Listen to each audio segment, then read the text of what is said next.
Olá, olá Brasil, tudo bem?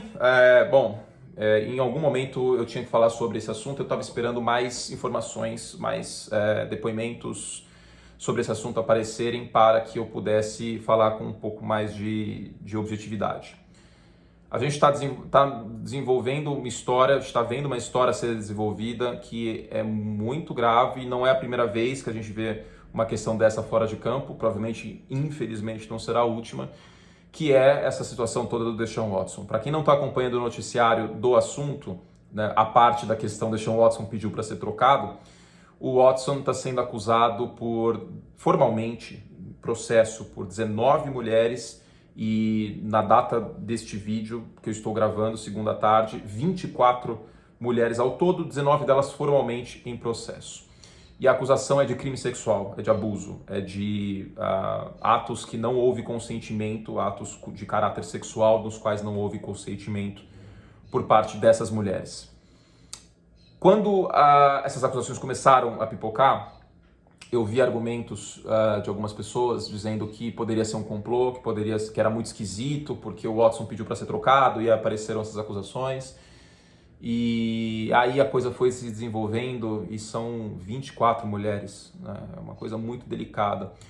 Quando essas acusações apareceram, eu confesso que eu fiquei muito surpreso, porque eu falei no podcast com o Nardini na semana passada, o Deshaun Watson em 2020, em janeiro de 2020 no Pro Bowl, ele foi o único jogador que não quis falar com a imprensa porque ele quis ficar com a sua família.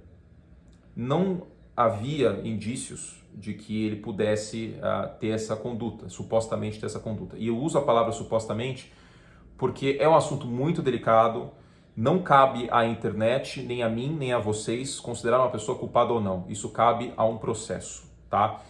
Não quer dizer que eu estou passando pano para crime sexual, para abuso, que é uma coisa muito, muito complexa e muito delicada e muito triste quando de fato acontece.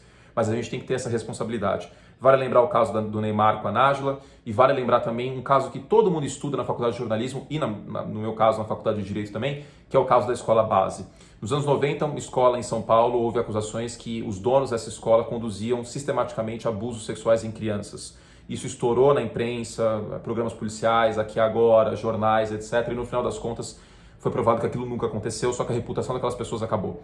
Então é muito, muito delicado a gente tacar pedra, a gente cancelar, a gente fazer qualquer tipo de coisa, sem principalmente ter acesso ao processo, sem ter acesso aos depoimentos, etc. É por isso que eu quis esperar para a gente ter acesso a algo para comentar sobre o assunto. E hoje, numa matéria da excelente Jenny Vrentas, que é uma repórter, uma jornalista da Sports Illustrated, houve um pouco mais de luz sobre esse assunto, pelo menos um dos lados da história.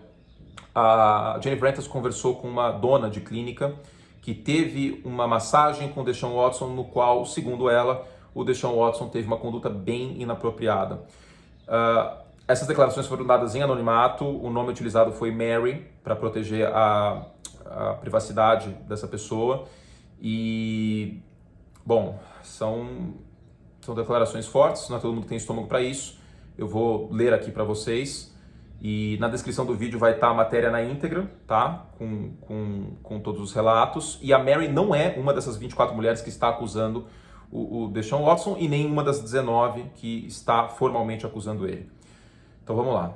Abre aspas, a Mary costumava usar uma toalha para cobrir a pessoa que está na sessão de massagem por mais ou menos 45 minutos durante a sessão. Ela diz que o Deshaun Watson jogou a toalha longe no chão, dizendo que estava pinicando.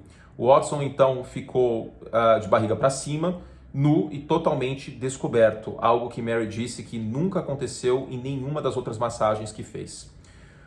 Watson desenvolveu uma ereção durante a sessão, diz Mary, e aí ela perguntou para ele se estava tudo bem. Ele disse que estava e que seguiu, né, a sessão. E ela até se perguntou, ela perguntou se estava tudo bem, porque ela diz que pode acabar acontecendo de involuntariamente, né, a pessoa que está recebendo massagem e tal, acabar por reflexo desenvolvendo uma ereção.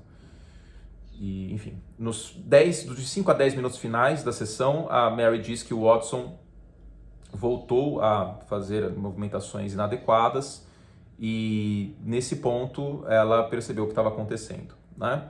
E aí pediu para ele se acalmar, ele parou e a sessão encerrou, ela deixou a sala e permitiu que ele se trocasse, colocasse a roupa de volta. Quando ela voltou, ele lhe deu um abraço. Essas acusações, segundo a Jennifer Rentas, batem com as acusações no processo formal, com as declarações dessas 19 mulheres. É algo que é muito grave, garanto que todos vocês, enfim, é bem complicado.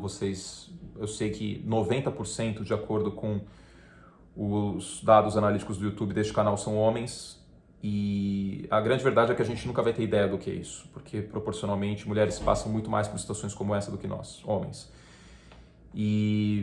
Mas todos nós temos mãe, temos irmãs, muitos de vocês, namoradas, esposas, e é muito triste ver isso tudo acontecendo. Vamos esperar, lógico, para ver o que vai acontecer em termos de um processo, e devido ao processo legal, etc. Mas é bem complicado que, sinceramente, que isso venha a ter um final feliz, por assim dizer, né? Por simples lógica e raciocínio. São 24 mulheres e, enfim. Enquanto isso, vamos falar do lado esportivo agora um pouco.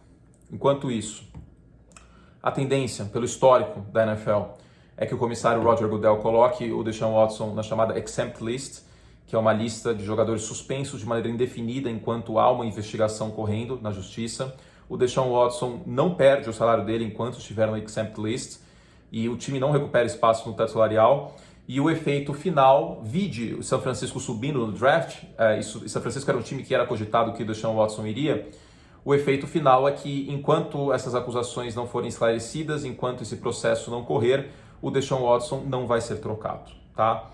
Os Texans estão com o Tyrod Taylor como plano B, e a tendência forte é que o Deshaun Watson não jogue nesse início de temporada, porque não é do dia para a noite que isso vai se resolver, e também acho que não é do dia para a noite que vai se resolver antes do draft, né?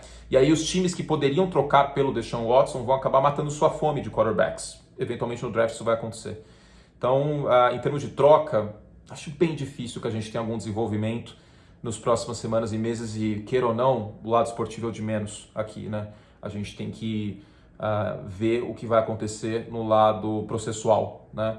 Nessas acusações, e para que elas sejam esclarecidas, seja o Deshaun Watson culpado ou não, tá bom?